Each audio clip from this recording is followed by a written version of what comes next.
Okay. Hi, this is Alec with at the Redline podcast. And I'm with my good friend Jack Dunbar, who has an interesting story that I was hoping that he would share. Um, First, just a little bit about yourself. Sure. Well, my name is Jack Dunbar. I grew up here in Spokane. I actually grew up out in Medical Lake, so small town just outside of the city. I went to school up at Whitworth. I got my undergrad there, and then also a master's degree in theology. So, Oh, wow. so got my undergrad degree there in biology, and was really focused on becoming a doctor, and that was kind of kidding. Yeah, that was kind of my goal at one point. And then just got involved with ministry through Young Life while I was in college. That's also how I became a Christian when I was 16. Oh, no kidding. Yeah, became a Christian through Young Life. So I started to hear the story of that. Yeah. I mean, can you tell the quick version how you got saved? Sure. Yeah. I mean, I was 16. My friend was going to this camp with his name. His name is Sean. With his girlfriend, and of course, there's always a girlfriend. Yeah, and so my girlfriend at the time was also going. So I had to, if I didn't go to camp, I wouldn't have any friends to hang out with for like 2 weeks in the summer, right? A week in the summer. Yeah. So I was like, okay, fine, I'll go too. And I met the Young Life leader. I actually knew him. He would come by and talk with us and stuff, and my friends would like get up and leave whenever he was around. But I thought that was just so rude. So I would chat with him, and he's a really nice guy. His name is Tyler. And shout out to Tyler. Yeah, and he was just very persistent, and but not pushy. He was persistent, but he wasn't pushy. Yeah, he was not at all. He was not at all pushy. It was just like present. Okay. And I just remember thinking like, this camp is the Tyler thing. I know that guy. Yeah, I like that guy actually. And when I went to sign up, he was so excited I was coming. Yeah. That like some of my friends were like, "Oh, you can like sneak earbuds in when they talk about Jesus and all that stuff." And I was like, "Well, I don't know. This guy is so great. If there's something he loves this much, I should listen." That was my perspective. Yeah. Well, that's pretty adult, I gotta say, for a 16-year-old. Well, I mean, I don't know if it was all there, but like that was definitely the underlying thing. And I just remember it was a club talk. It was the second night. I think the guy was bald like I am. Yeah. I wasn't then, but that's all I remember about him. I don't know who it was, but I remember he was talking about Mark 2, the paralytic man. Yeah. Lowered through the roof. Oh, that's cool. And I was like, if this is true, it changes everything. Yeah. If Jesus can heal, if Jesus can forgive sins, if sin is a thing, that explains a lot of the problems. You're smart from way back, bro. Okay. But I just went, wow. I mean, that actually makes this could make a lot of sense. Wow. This could, okay, solve moving forward to the moment where you had to say, yeah. What happened then? Well, it was immediately after that talk. Oh, really? Yeah. It was like, they were going to play dodgeball, and I'm like, can I talk to you about Jesus? Because, I mean, that was crazy, and nobody seems to really care. I don't really understand why people are going to play dodgeball. We just had this encounter, and that's cool. Yeah, so Tyler and I prayed, and wow, I became a Christian immediately. Thanks for sharing that. Okay, So I met you at River City Church. You were coming out the door and introduced yourself to me, and we talked briefly. You were pastoring with another church that was meeting at our church called Pacific Keep. Yes. Yeah. Tell us about Pacific Keep. Well, okay, so Pacific Keep. So to continue my weaving career story, I stayed at Whitworth to teach biology, and then eventually I took a master's in theology. He's a really smart guy. Yeah, so I took a master's degree in theology while I was there because I was considering like maybe going into counseling. Maybe I'd kind of... Holy crap, you've done everything. Well, I was going to be a doctor. I hit a wall with medicine because I realized what I wanted to do is spend time with people. And medicine was not a very people-oriented job. Don't tell nurses that. Or doctors. Okay, let's just keep moving. The doctors I was talking to were the ones who told me, listen, if you like people, don't go into this. That is hilarious. Oh my gosh. So anyway, I I mean, hope my maybe, doctor's not watching. maybe it was just my, circle of influence, but it was definitely a way that I think God spoke to me. Okay. And I was like, this probably isn't for you. Yeah. Because everyone I asked was like, are you sure this is for you?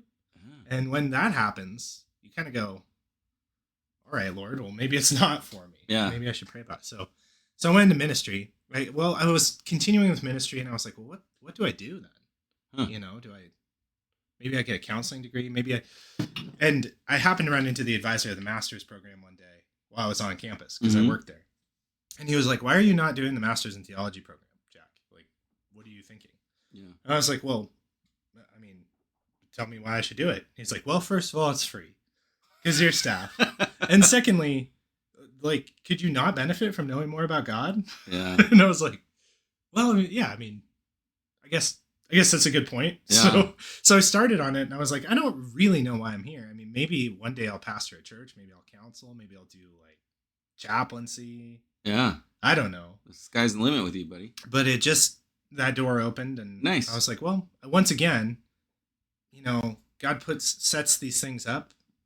You got to kind of follow the blessing, I think. Yeah. So, Mm-hmm. so anyway, Pacific Keep. My first class, I had with one of my friends from undergrad because I went to school there at Woodward, and he introduced me to another friend who was a young Ukrainian-born person who lives here in Spokane. His name is Borisov, and he started a church called Pacific Keep with some of his friends out of one of the big Slavic churches in town called Pilgrim Slavic Baptist Church. Okay. Yeah. So we know that one. He had started this church. He was like, I don't know, I'm just getting started. I'm like getting my master's. If you ever want to come preach, be my guest. Oh, and, really? Yeah. So I would go down there and preach for him. He had just had a daughter, and he was preaching. Talk about the Redline. Yeah. Burnout. Like he was preaching every week, organizing the community, growing something that was just starting. Yeah. Had no help. So I'd step in and help him. Yeah. I'd preach every once in a while, give him a break on a Sunday. Cool. And I did that for a while. And that friendship just turned into a ministry opportunity. So, fast forward to a couple years, I finished my master's. I was working for a small business in town called Details. They were a major Amazon seller. Actually, they were one of the biggest Amazon sellers in the country. So I went there and I just thought, I'll do the bivocational thing. Maybe I'll do ministry, and I kept leading Young Life. And I hit sort of a slowdown with ministry. I'd applied for jobs, like real paid jobs, pastor jobs. Yeah. And I thought, okay, well, now I got to go the ministry career because I have a ministry credential, right? I got masters. So I went to apply, and nothing really worked. And there were various reasons why. Yeah. But I just kind of, I hit pause. I was like, okay, I'll work at this company. Did that for a while, and I was like, what am I doing, Lord? Why am I here? I was like 25 at the time. And I went into Pacific Keep one Sunday just because I knew people there. And I was like, I haven't seen Boris in a while. The last time I preached there had been like 6 months.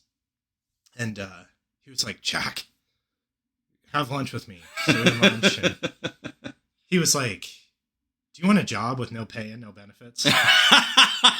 Of course. Because I need a co-pastor. Nice. And I was like, you're a sucker. Sure. Yeah. I was just thinking, I've been looking and asking, and here's a invitation. Yeah.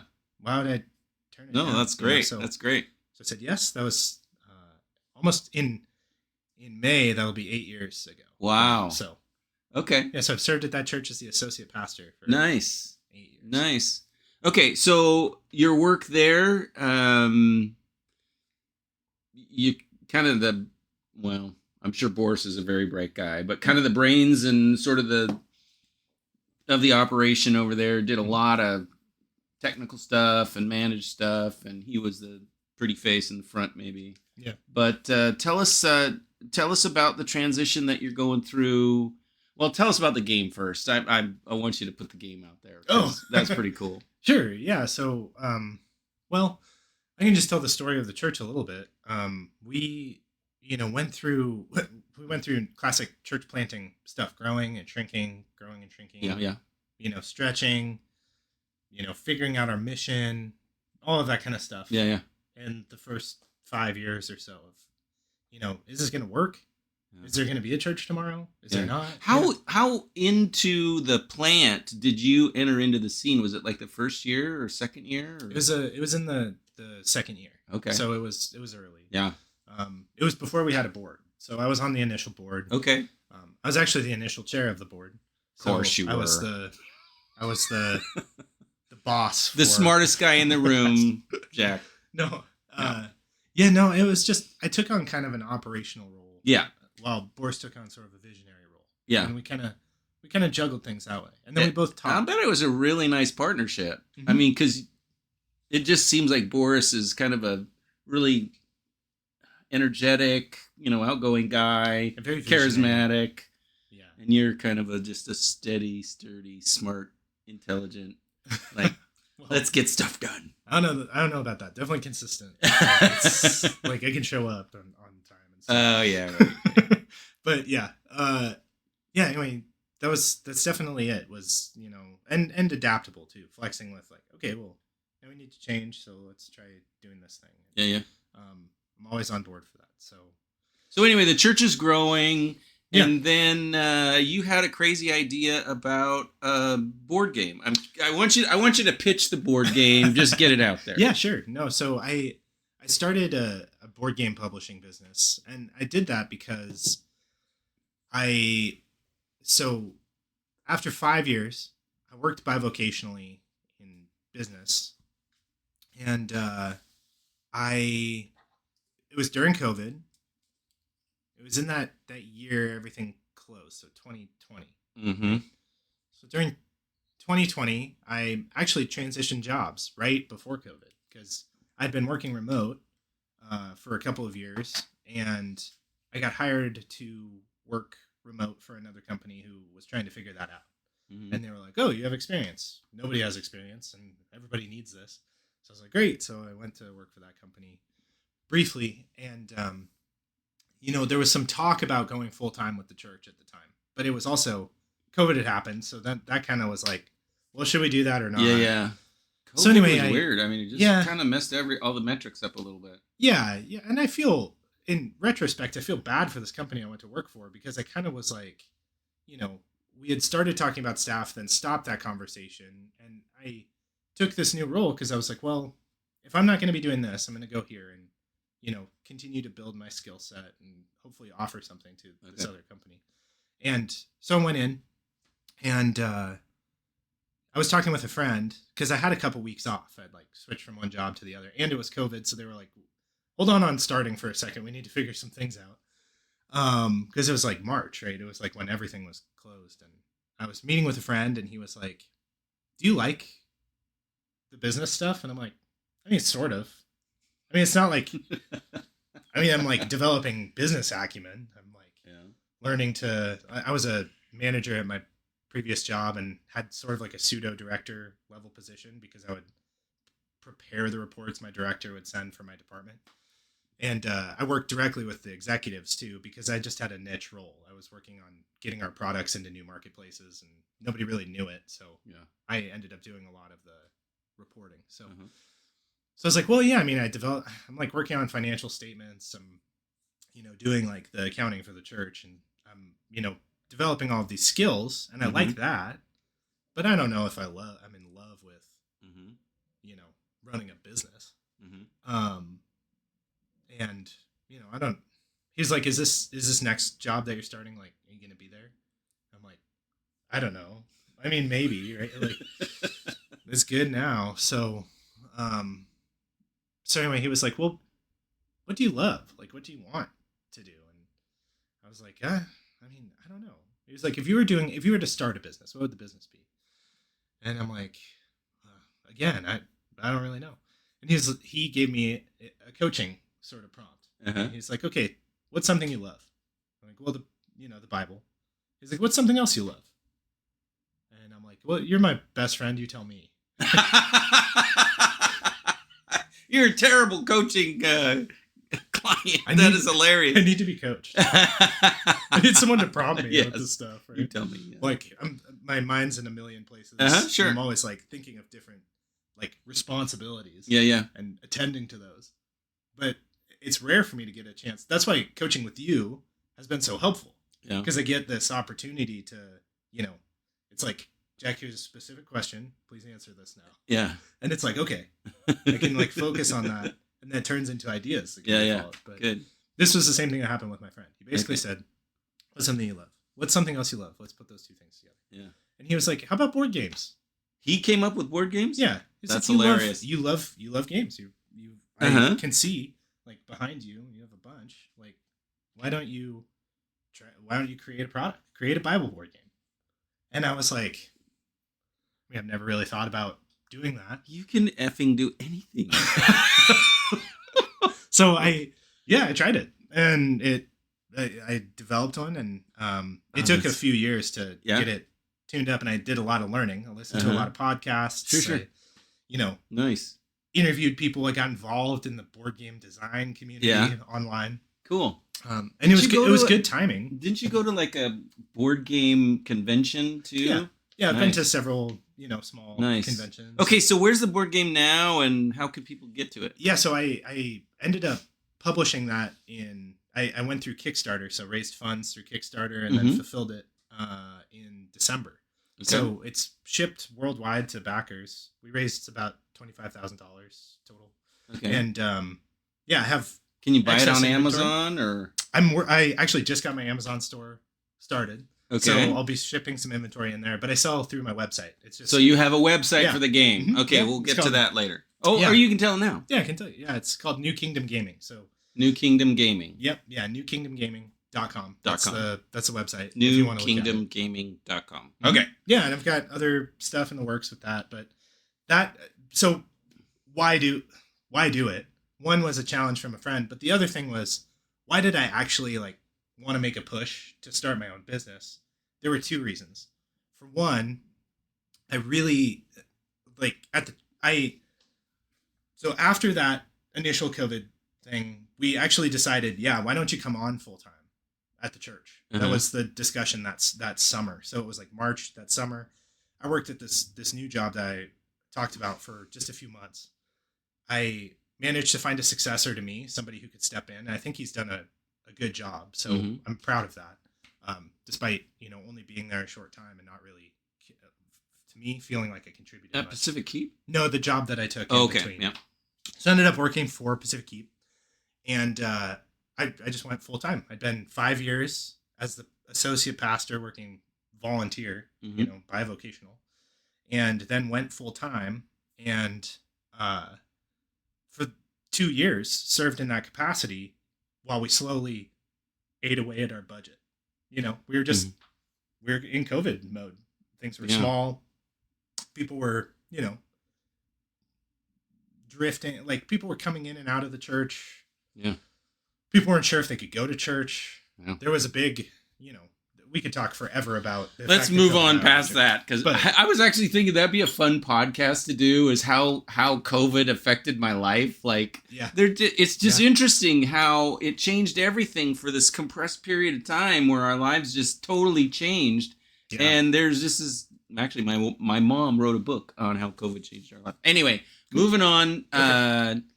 You're currently in a transition. Mm-hmm. You're moving from one thing to the next, and it's interesting for me. In fact, it challenged me quite a bit when you talked about it. I really had to think about my own business and how I was showing up and presenting as a faithful Christian and evangelical pastor. Yeah. And so anyway, if you wouldn't mind sharing that transition and what it means. Yeah. Well, and Alec would know all of the details about this because we've, been talking about it through coaching. But so that gets me really back to those two reasons I started a business for board game publishing. The primary one was I needed some revenue because the church was losing money. I could see it. I was kind of managing the finances for the church and just watching slowly we're losing money and going, okay, what do we have? Maybe 2 years to turn things around. Mm-hmm. And so I started that job knowing this has maybe 2 years. And that is exactly what happened. We got to the end of 2 years and I had to step out of staff. We couldn't keep draining the bank account. We had to keep our lead on staff. He was doing is doing such important work that it's like, we're absolutely not going to touch you.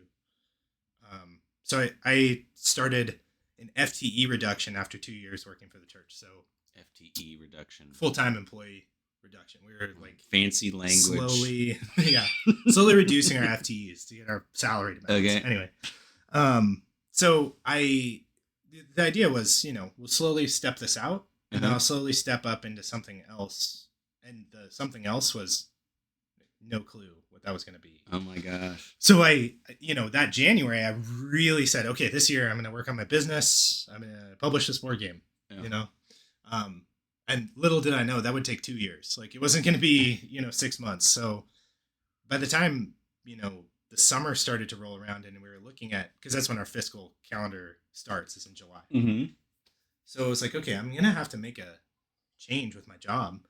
And this business I started is not there yet. So the first thing was I wanted to make some money. I wanted to start a business that I could actually make money in. You forgot to mention you were building a house during all of this. Yeah, I was. He was building a house during all of this. Yeah, so I was building a house. I was starting a business. I was like changing jobs. It was crazy. Yeah. Also, we had our first daughter. That's right. In that same time. That's right. Yeah. So. Okay. So crazy. The current job. Talk about how you switched from full-time ministry to this other thing that you're doing. Yeah. So this is a really cool part of the story. And the second reason I started a business was I wanted to start my own business because I wanted it to be faith forward. I wanted it to be faith forward. I like that. I wanted it to be clear that like this business is ultimately run by God. Yeah. And I am a steward of that business. Yeah. Not, the CEO or the owner. Right. Even though I use those titles, like for myself, I am the owner. Yeah. It's really God who owns it, and He's just entrusted it to me. That reminds me, this morning, my wife and I were actually talking about government, and the people saying, "I want a king, we want a king," and God saying, "No, I'll be your king." Right. And that sort of idea that God actually is the leader, the head of the organizational structure of government or business or family or whatever. That's cool. Well, and people can see us however they want, right? Like, sure. There's nothing you can do about the crowd. Yeah. But like, people who get closer and closer, like David is a good example of always being like, well, God is the king. Yeah. I wear a crown, but He is Lord. Right? Yeah. Like, He was always, that's cool. Like, yeah. deferring to God's leadership and counsel, and kept Nathan around even though he embarrassed him in front of court. Like, he just didn't care. He was like, well, yeah, I mean, I will take the lead from God, not from man. Cool. So, so I mean, that's kind of the goal, is to really emphasize a business with that sort of integrity. So I was kind of on this track, and I was thinking, well, I can go back into the business world. I've started a business, and I'll just kind of reach out to some of my contacts. But I was really on this mode of thinking missionally, thinking about the church being active in the world. And I thought business is a really great experiment for that. Like, it is. Can you be a Christian, own a business, and have people know that? Yeah. And that be a good thing. Yeah. Not a bad thing. Not like, oh, they're Christians and look at all their shady business practices. Right? Like, that's too bad. But yeah, I hear you. Yeah. So I was just intrigued by this. I was kind of like, here I go. I'll have to go back into doing business and whatever. So I reached out to some contacts. I kind of had some leads around the summer and was like, okay, I could get back into this or that or whatever. And I had been discipling a guy through church for a couple years at that point. And he had invited a friend to church. And that friend quickly became a friend of mine. We started meeting on like a weekly or semi-weekly basis. And that was about April of that year. So the gap between April and July was really significant. I mean, that's when I was really working on trying to figure out where I'm going to go, what I'm going to do. Anyway, I was hanging out with Seth quite a bit, for a couple months. And then around June, he just got so busy, I didn't see him at all. So we had scheduled coffee, and it was like a couple months out. And I had just had a board meeting the night before saying, hey, guys, I'm going to step out of staff. Like, we're going to do this thing. It's going to be okay. We'll figure out how to, The next morning, I was meeting up with Seth, this guy I barely knew, who I'd met through my friend I was discipling. And, I was talking with him, and he's like, man, I'm sorry I haven't been able to see you or been in church. It's just crazy. My business is growing too fast. And he'd spent 10 years as an accounting controller and started an accounting business, doing bookkeeping for small businesses. He called it Shepherd Financial Group. He was really interested in doing faith on the forefront. So saying, this is a Christian business. We do accounting as Christians.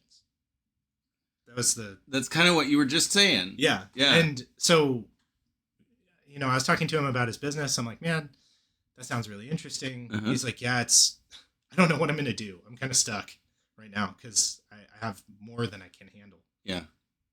And he was like, how are you doing? How are things with church? And I'm like, well, I'm actually stepping out of staff now. I don't know what I'm going to do. And he was like, can you do accounting? And I was like, well, no, I don't have any skills. Like, I don't have an accounting degree or like I've done bookkeeping when I was a kid, and I've done financial statement analysis when I worked at this business, and I manage our financial reports for the church, but that's it. And he's like, oh, you've got enough. I'll teach you everything else. Oh, nice. But I do need somebody to help me. And he was like, plus, honestly, man, what I need is not an accountant. What I need is a leader who can help me drive this thing and make it faith forward. Nice. Faith forward. I love that. And I was like, well, I can do that. Cool. I mean, I've done that for a church, so I can do it for an accounting firm. Nice. Right? So you were a full-time pastor. You built a board game.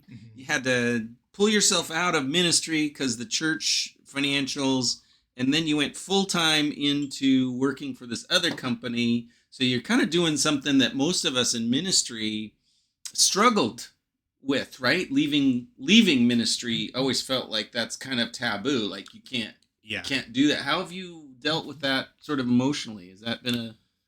Oh, I mean, it's been almost, because July is coming up soon. So it's been a year and a half of difficulty. Yeah. It's been very difficult. Yeah. For one, it's been practically difficult. I mean, I did a lot.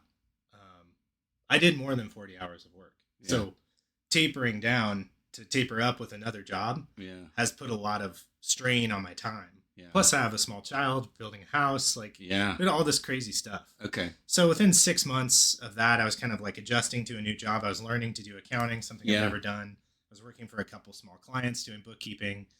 Our house finished that December. And by that time, I'm supposed to be like 10 hours with the church, 40 hours with my accounting firm. We tried that for January. Did not work. Yeah. I mean, it was like, Jack, where are you? Like on the accounting side, because you're not doing 40 hours. And then on the church side, it's like, hey, where are you? You're not doing 40 hours. So I'm like, okay, I can't manage this. So we had to really drastically cut some things on the church side to say, hey, I can only show up to this and this and do this and this. Yeah. That's it. Okay. And so around last January, it's like over a year ago now, we made some drastic changes. And we made another big change with the accounting firm, which was my boss saying, listen, I want this role to fit you in your life. That is such a Christian response. It's not the normal thing you would get from an executive in business. Yeah. It's like, I want you to be attentive to your church. I want you to be attentive to your family. I want you to make a good decision for your health and have margin for things like rest. Wow. So he was like, what if we just call full-time 30 hours for you? Nice. I mean, that's a big faith-oriented move. Yeah. It's saying well, let's live within our limits. Well, let's just accept those limits. Nice. Something businesses don't do. Yeah. You're kind of a cog in a wheel usually. Yeah. Yeah. So, I mean, that was a huge That's show amazing. a faith in the business. That's interesting because where I was going next was, the podcast is at the Redline, right? My business is Redline, coaching the Redline. Mm-hmm. For me, it's all about managing, helping people manage, dealing with the reality of burnout and overload and busyness. Mm-hmm. And I'm curious, A, how you've experienced burnout, and B, how have you successfully managed, and now it seems like you're talking that you've actually got a boss who's helping you manage burnout and overload. That's just really cool. But maybe you can just talk a little bit. We're way over time here, so okay. Yeah. But I still want to talk about burnout. And I still want to give you a chance to give everybody the information about your church and your business and stuff. So yeah. So talk about burnout. What I have found most often, I think there are two biblical analogies that actually serve burnout really well. Good. One is David when he goes to fight Goliath. They initially outfit David with Saul's armor. Right. And he's like, I can't wear this. Yeah, it's unfitted. I don't fit in this. Right. I think that's one way that we hit burnout is just being totally unaware of our gifts, our skills, our abilities, and then just saying yes to things that are outside of that reality. Boy, that's a good analogy. So I found myself when I was, and I've worked for many small companies. I found myself in that position a lot, saying yes to things that I'm ill-equipped to doing. Yeah. And I think the answer to that is just to say no. Yeah. And to say it with real honesty.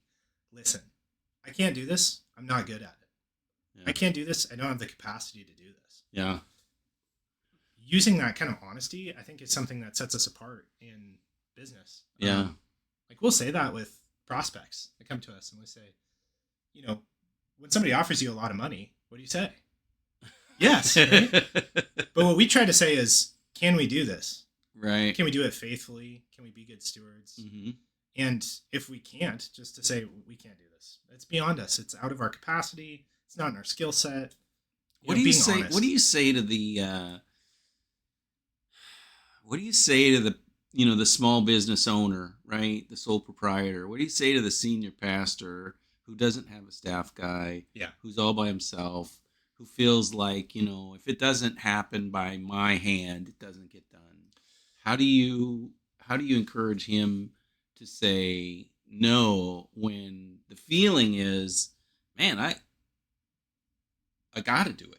Yeah. And that's how families suffer, right? I mean, they end up taking all the responsibility for everything that needs to be done. And next thing they know, they haven't seen their kid's school play and their wife doesn't feel like he's much around. I mean, how do you reconcile that? Yeah. So I think the other side of that is the other analogy, which is Jesus. When he's preaching, he often withdraws. Right. There's a powerful scene where he's preaching. People are looking for him and they can't find him because he's retreated. Right. And that's right. I remember Pete says, everybody's looking for you. Mm-hmm. Well, and the thing is, like, there's still good work to be done. Like Jesus can heal the sick, the lame, cast out demons. Right. Like there are people flocking to Jesus for legitimate help. Yeah. And he refuses. Yeah. In fact, he says, let's go to another town because I got work to do there. And why is that he says no? Because he has a bigger yes in mind. He's saying yes to something so important that he has to say no to some other things. And so what we see with Jesus is he's prioritizing. And he's saying, what must I say yes to? And if I say yes to this, what does that say no to? Man. And what do I have to say no to in order to say yes to the things that really matter? So sometimes you just got to say no to important stuff so that you can draw back and be quiet and alone and with family or just with God, just in solitude or quietness. Yeah. Well, and the thing to realize about that is like the layers, right? Like the crowd's perception of Jesus is he's failing us. Yeah. Well, even the disciples were thinking that too, right? Yeah. You're failing your opportunity because there's people out here that want to see you. Yeah. But then the inner circle knows, right? Like, well, Peter, do they really know? He eventually teaches them and shows them. But yeah, initially everybody's thinking, what are you doing? Yeah. How can you be leaving these people that are sick? Yeah. And it feels like that. It does feel like that, doesn't it? Yeah. All right. We got to move on. How do people find your game? We already said that. How do they find your bookkeeper? Sure. Yeah. So our business is called Shepherd Financial Group. Okay. Our website is kind of odd. It's shepherdfinancialgrp.com. Okay. But the best way to reach me is just to reach out to me, Jack Dunbar. Oh. I'm on all forms of social media, and you can find me just with my first and last name. Jack Dunbar. But yeah, the game, that's New Kingdom Gaming. The church is Pacific Keep Church. Okay. And then the Pacific Keep, like Pacific like the ocean, Keep like the castle. And then the accounting firm is Shepherd Financial Group. Nice. Yeah. Nice. Well, thank you so much for coming on. I'm really excited to interview you and have you come, and thanks so much. Yeah, you're welcome, Alex.